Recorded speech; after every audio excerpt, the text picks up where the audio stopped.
Well, black on black crime.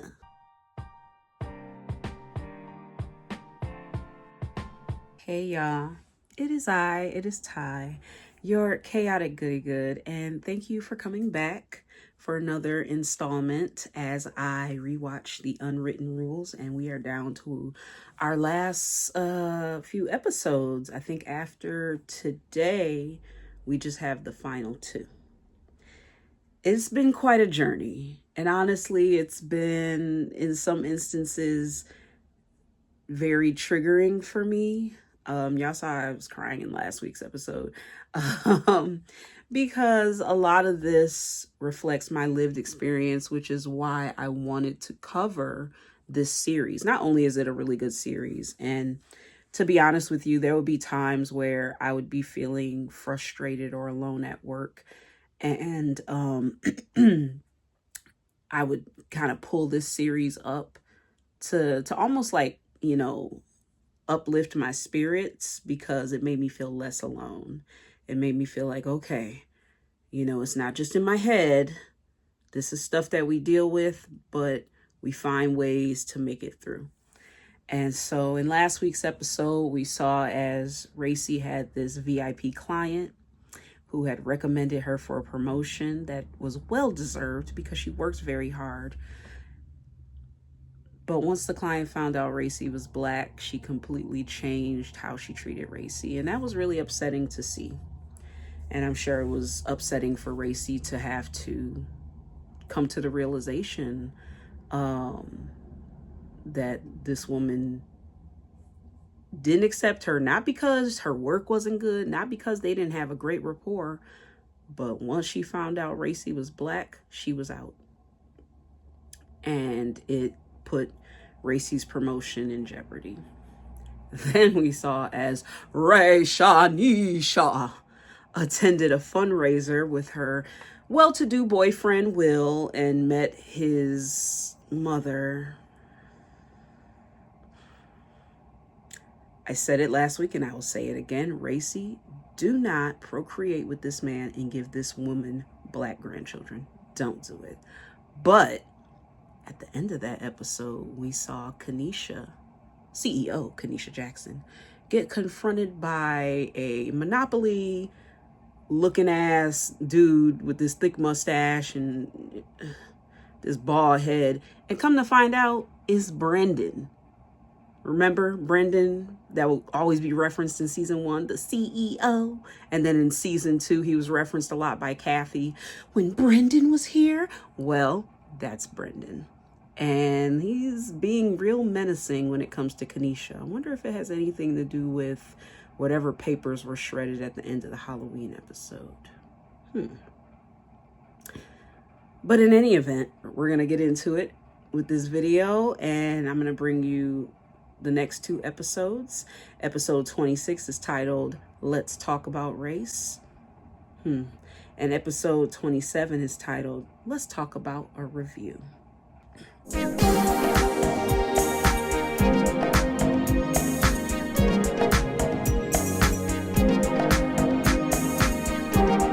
don't care if y'all can see my vibrators in the background. I'll do this to try to cover them, but I don't care.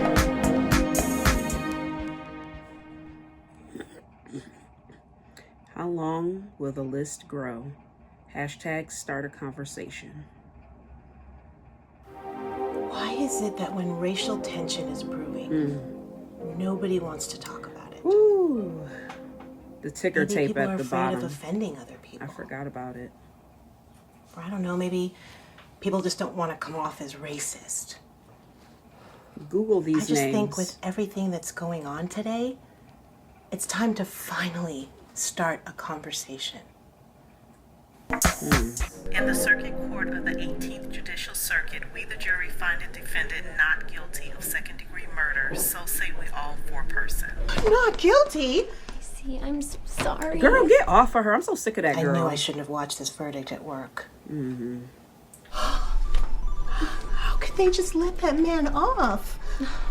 Why can't we all just find a way to get along? I blame the parents. I mean, they shouldn't have let their boy out that late. It was 7 p.m. And what happened to curfews? And who lets their child eat candy that late anyway? They probably had the munchies.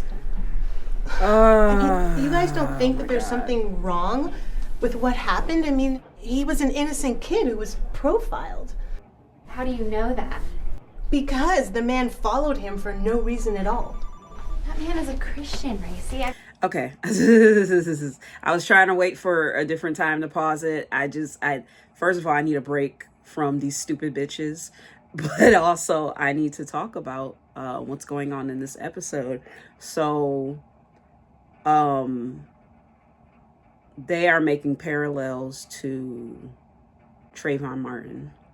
I don't think they're specifically talking about him in this episode, but that is who the reference is. That is who it's about. Trayvon Martin was a young 17-year-old who went to the store, and this idiot vigilante white adjacent man was following him, thinking that Trayvon was being suspicious. And even though the dispatch told him to leave him alone and not follow him, he engaged with Trayvon. Trayvon was defending himself against this man, and Trayvon was murdered. And I remember when I was working at one of my former organizations when that happened, when the verdict came in and they found his murderer not guilty.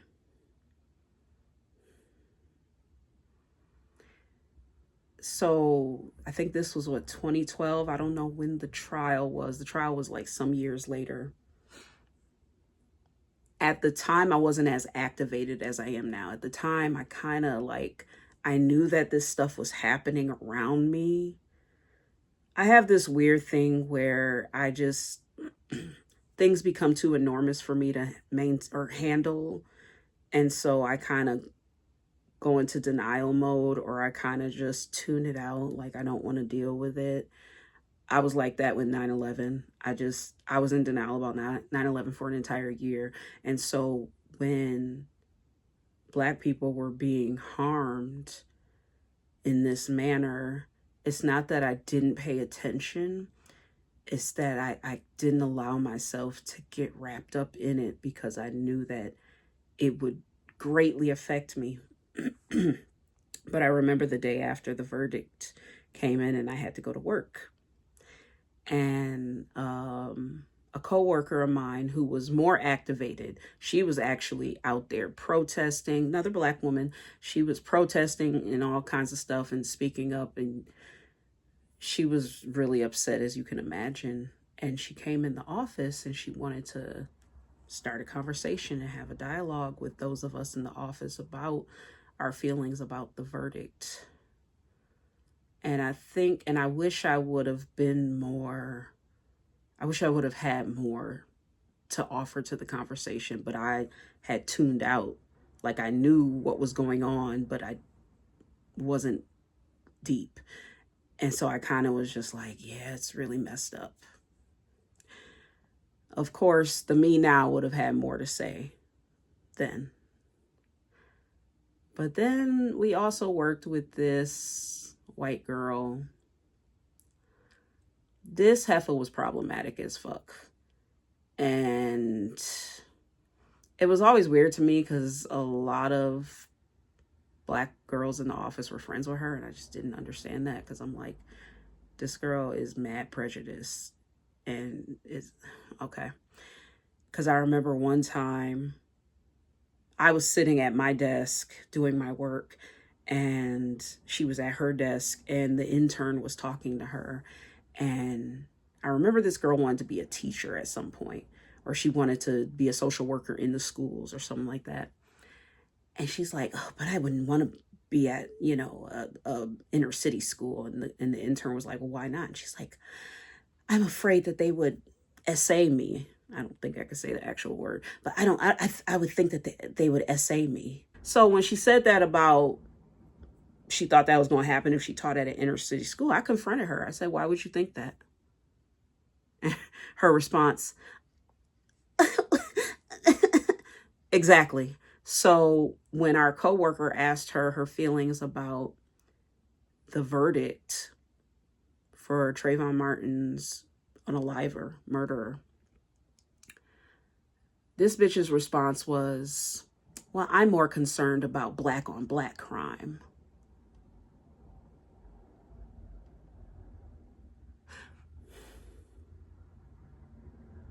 Don't piss me off.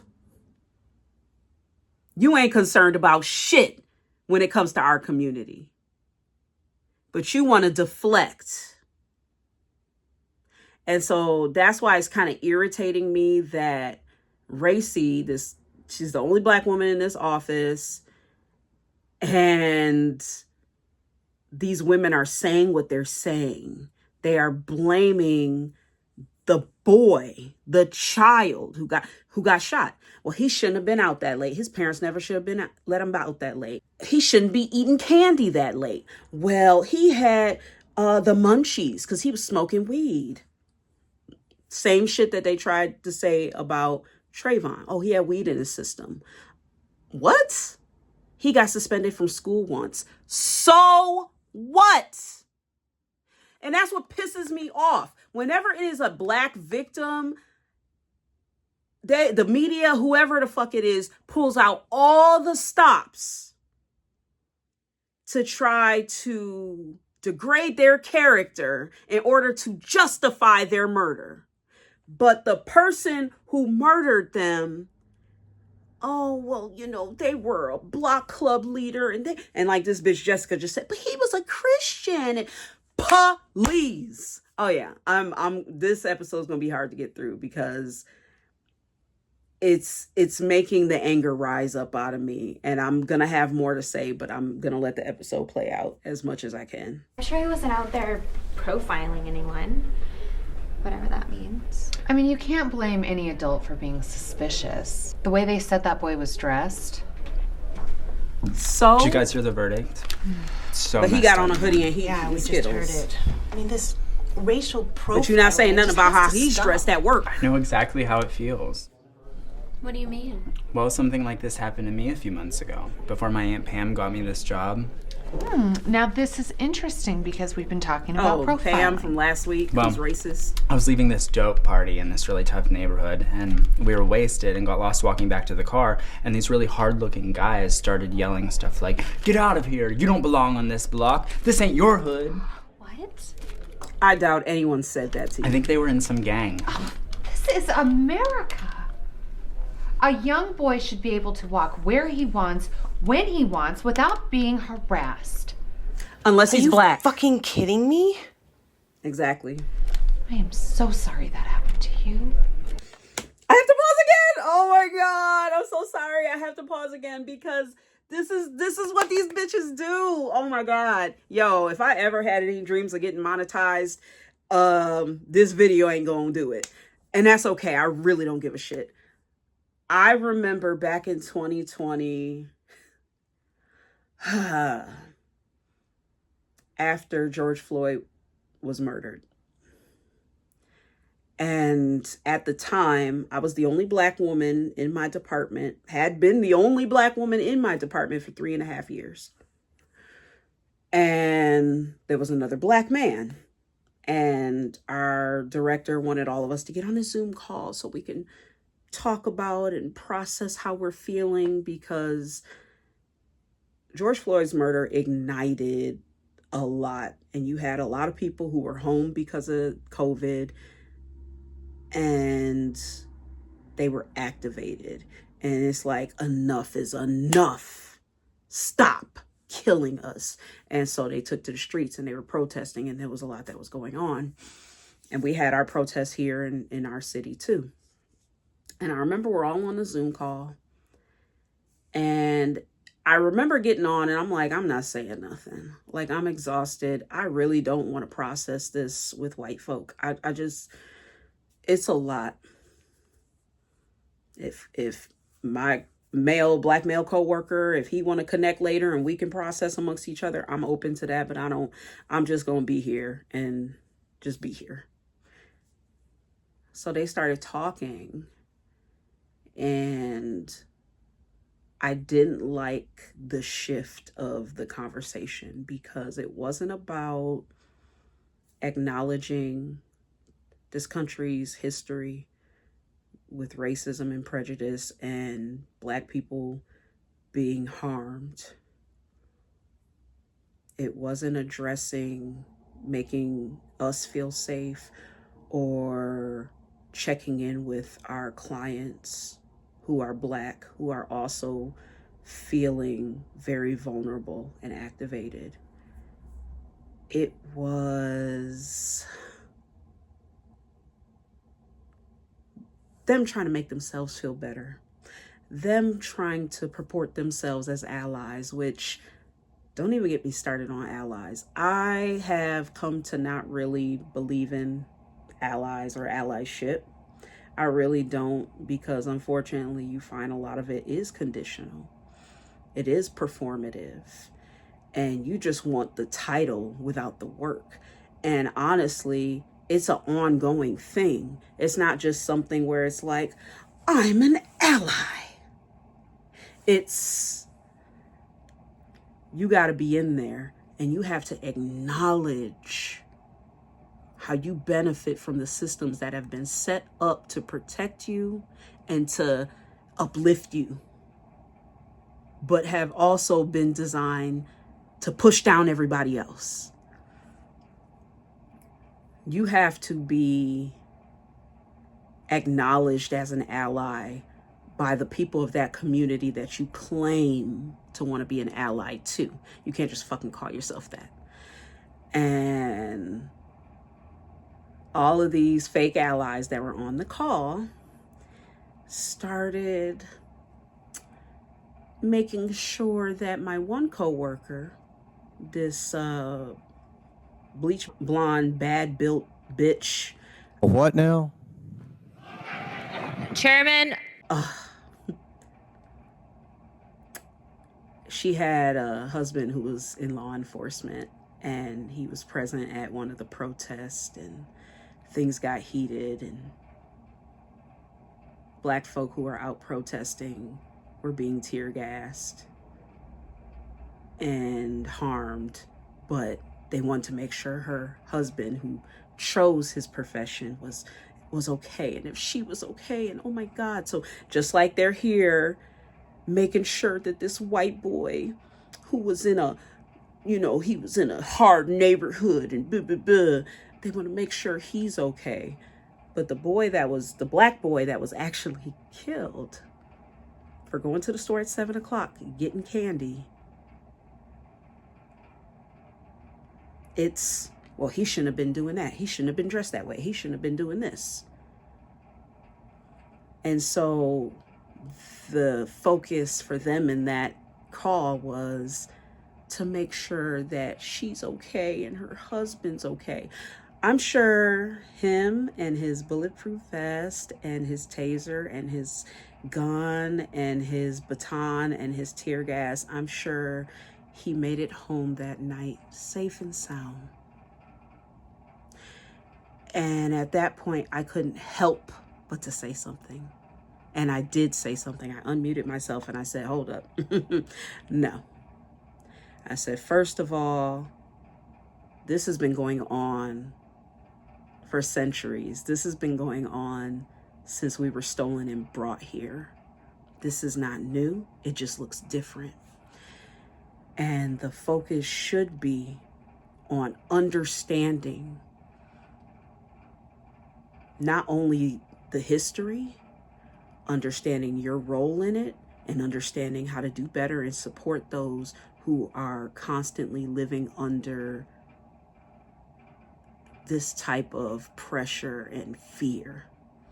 To check in with your clients who are Black, because I can guarantee you that they are not okay. We are not okay. I said, so I'm speaking up because I love my people and I hate that we are constantly harmed, and that needs to be the focus. And after I said all that and I put myself back on mute, my canker sore of a director who recently got fired says, Well, Tahira, thank you for sharing that, and let us know how we can be good allies to you. And then before the call ended, they're like, and such, we pray that everything goes well with your husband. And I just like clicked off the line because I'm like, see, now y'all bitches are playing in my face. And then from there, I became the angry black woman. I was ignored and isolated in the office. My former coworker, the black man who I was friends with, who turned on me, much like Craig turned on Racey, they were going to him and asking him, what is my problem? And essentially sending him to get me in line. And he obliged. You can read about it in my upcoming book, The Woman in the Back, how I almost became my worst self at the best organization. Thank God I got out of there safe. Praise him. It's not really a comparison, Hunter. I mean, you're a white Georgetown graduate who was drunk and partying in the hood.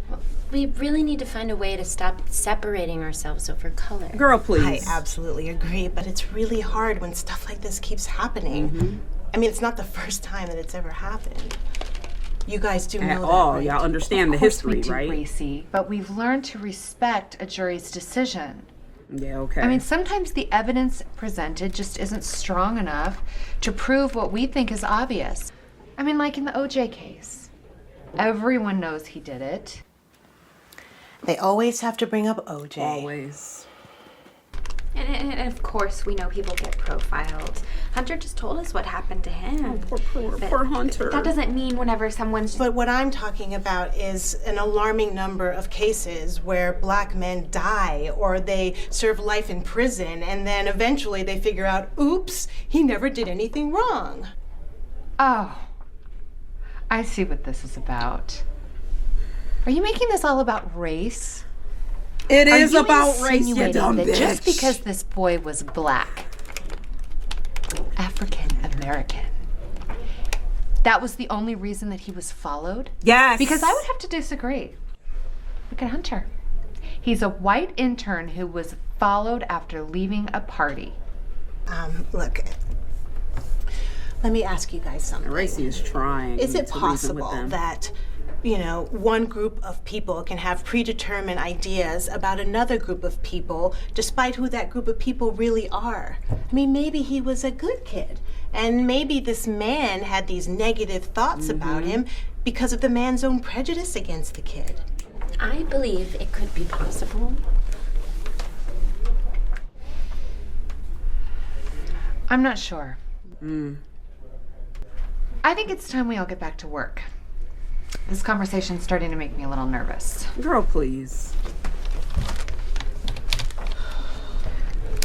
I just hope that they don't start rioting, because that never solves anything. Neither does shooting and killing innocent black kids. Say that. Yep. Look, it's time to stop being so damn PC. Rule number 25. A black coworker has to start the conversation, even if it's hard. If she's going to make this about race, then I'll tell you what's unfair. The way they treated Paula. After all that woman has been through, you'd think they'd cut her some slack. That poor woman was persecuted for a slip of the tongue. They treated her like a murderer. This bitch talking about Paula Deen. Oh my God. But you see what I mean? You see what I mean? Am I wrong? Am I wrong? And you saw how the last name on that list was Eric Garner. So I think this was 2014. Eric Garner, I believe, was murdered in July. This is before Mike Brown. This is before Philando Castile. This is before Sandra Bland. This is before Breonna Taylor. This is before Ahmaud Arbery. This is before George Floyd. And I can go on. You see what I fucking mean? This was 2014. I feel like at least 100 more names can be added over the past 10 years.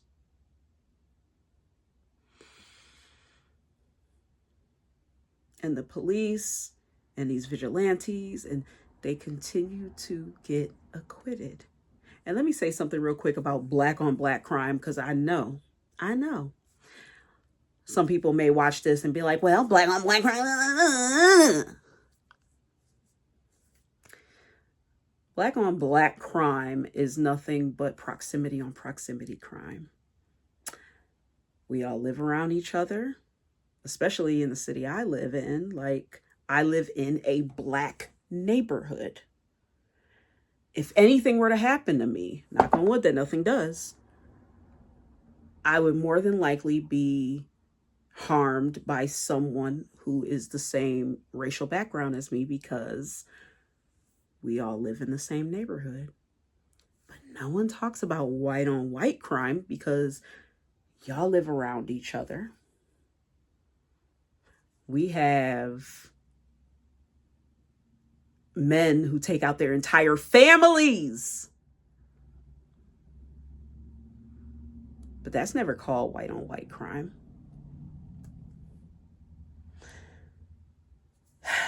This is very much about race. And especially in the time that we are living in, and the way that there are people in power who want to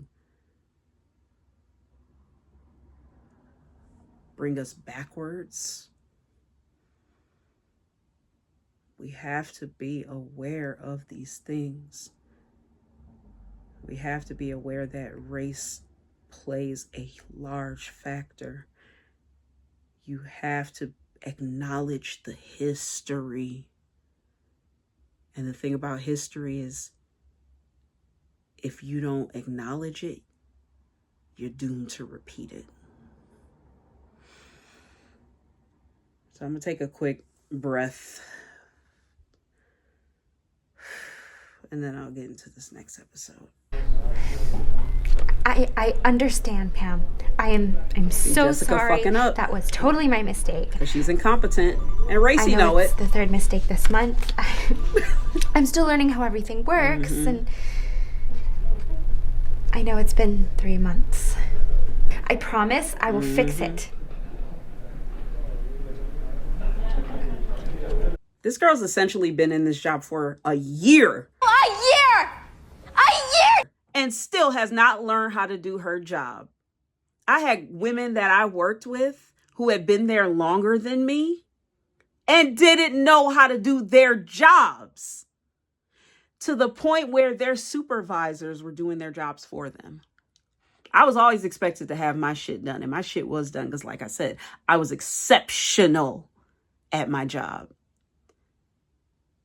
But some of these girls were able to slack off and still not learn how to do nothing, and their supervisors are doing their care plans for them.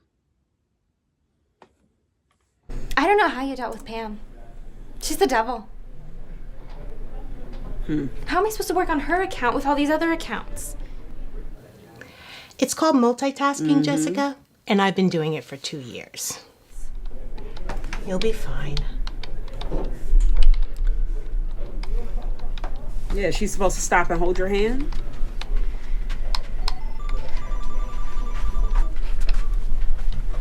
What's wrong with her? She's upset that she finally has to work. Welcome to the real world. Right? You get your review yet? Actually, no. Kathy's behind as usual with her department. As usual. We having a be-free meeting to discuss all the biased reviews that the black employees have been getting. Yeah, but where was Be Free for Kenesha? Yeah, you know, my reviews are pretty positive, and I'm finally getting my promotion, so I don't want to rock the boat. Well, we're gonna be Can we help you? We're gonna be meeting at the normal location. Oh, your house? Shh! Need to hang with more black people.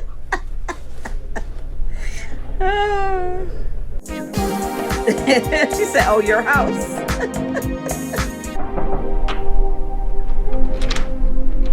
Hi, Craig said you wanted to see me. Racey, yes. Come in, have a seat.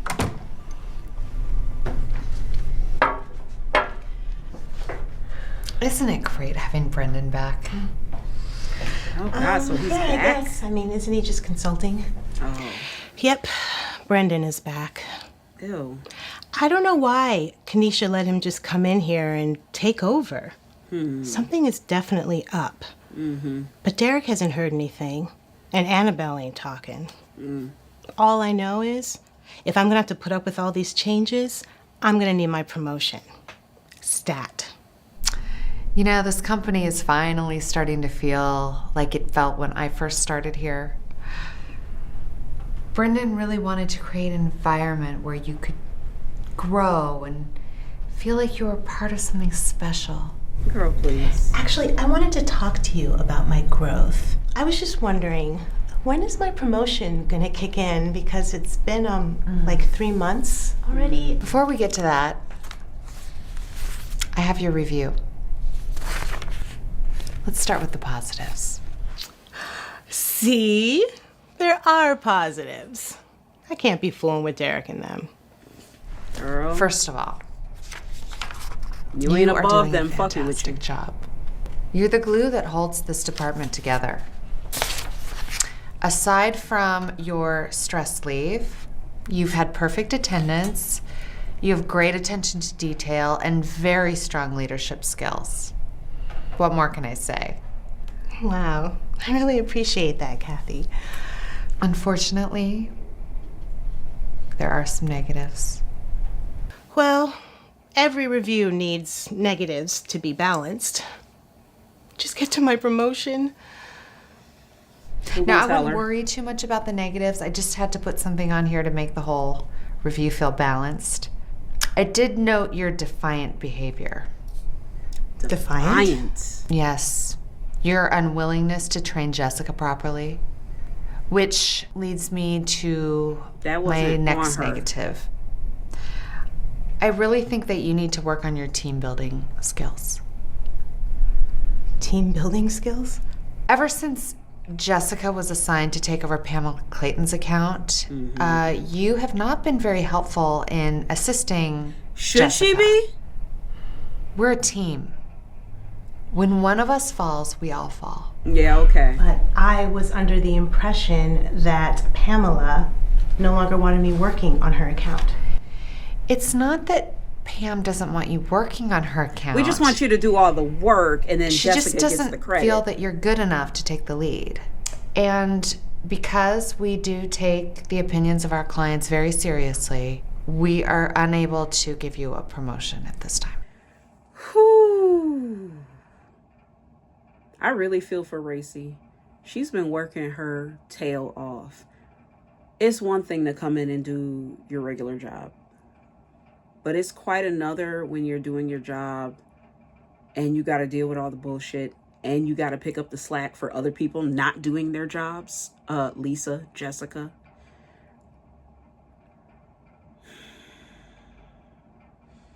I remember the one organization I was working at, the one where I had that canker sore of a director who recently got fired. And I was exhibiting a lot of leadership skills. I think in year 2, I had tried to go for a promotion, a manager position, because I really understood the job. I was really good with my paperwork and everything else. And then also I was really good with my coworkers and helping them understand and helping them build their care plans and things like that and giving good feedback. And I felt, I think I'm ready for this. And I didn't get the promotion that time because I had another coworker who was there a little bit longer than me, and he ended up getting it, which deserved. He ended up being my supervisor. He was a good supervisor.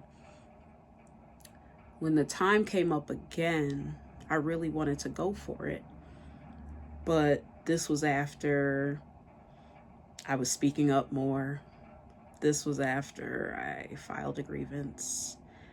This was after dealing with everything I was dealing with my coworkers. And so my canker sore director, who recently got fired, tried to use that against me. Well, Tahira, I mean, I know you want to be promoted, but you can't pick your team. And I'm like, okay, I have no problem with that. I have no problem working with people. Just because I don't agree with this woman or I have called out some of her problematic behavior doesn't mean I wouldn't be a good supervisor to her. As a matter of fact, it would mean I would be that much more of a good supervisor to her, because I would work with her to get her where she needs to be. And so when it came down to it, I ended up putting in my notice. And around that time, they were hiring for a new manager. And like I said, I was conflicted because on one hand, I wanted to apply, but then I felt I wasn't going to get it.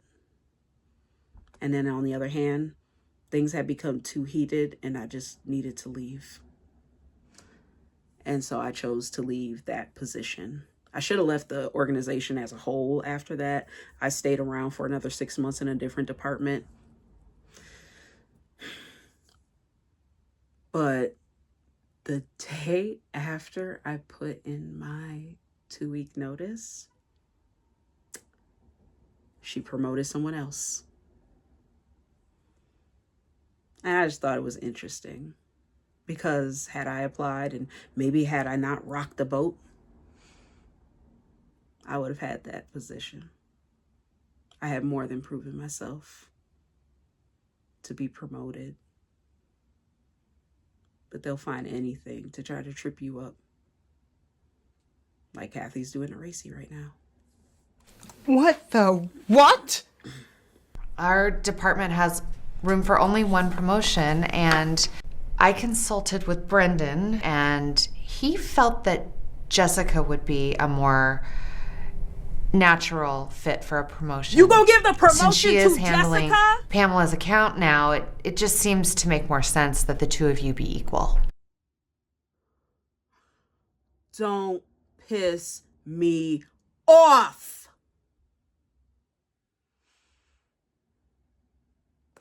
Jessica, who is incompetent, who sat there with her white tears because she didn't know how to do her job, and rather than training her, you let her take the day off to get manis and petties while Racey did all her work.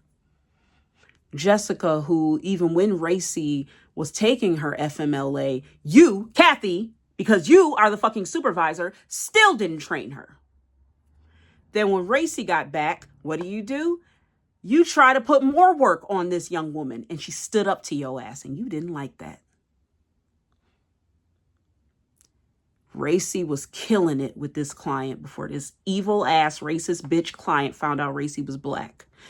And now Jessica's on her case, and Jessica is fumbling because she never learned how to do her job, because you, the supervisor, tried to put it on the hardworking black girl to train her.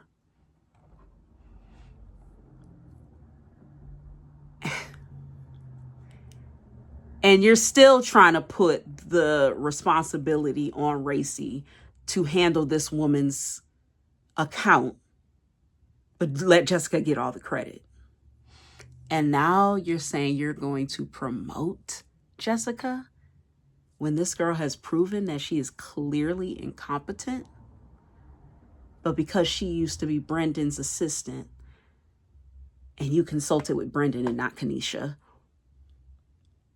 and because she's handling Pam Clayton's account poorly, you're going to promote her over Racey. That's some bullshit.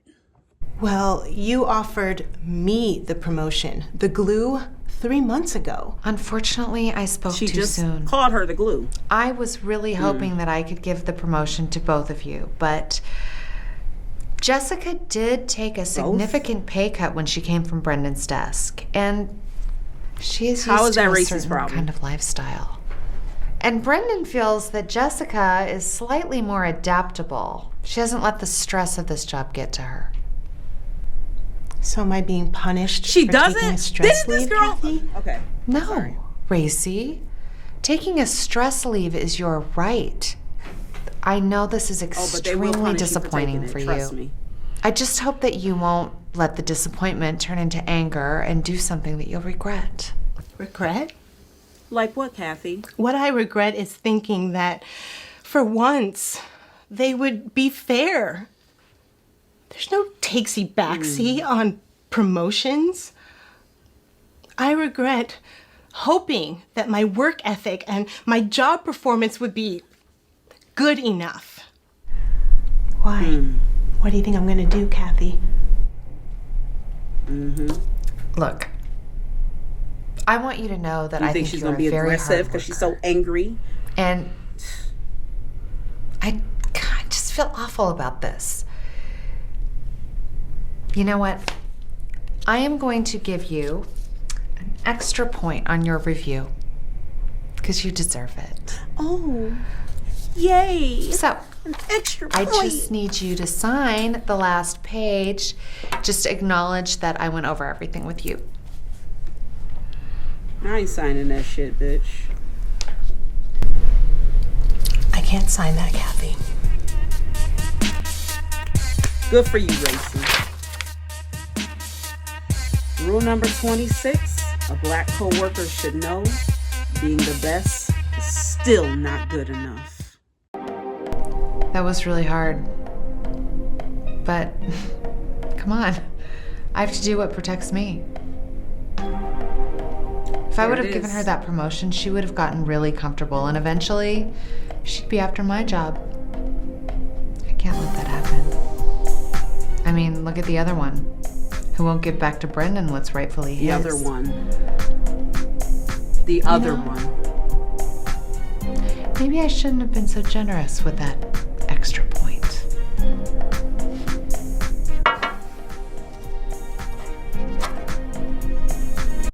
Okay. Ooh. Whoo, y'all. Okay. These last two episodes were very, very, very, very, very, very difficult. Very. It's a lot to manage. And unfortunately, this is a lot of people's reality. This is a lot of people, black women's day-to-day in these type of workspaces where you are overlooked, where you are unappreciated, where excuses are being made as to why you can't achieve what you have rightfully earned. It's really sad to see, and it's really sad to live.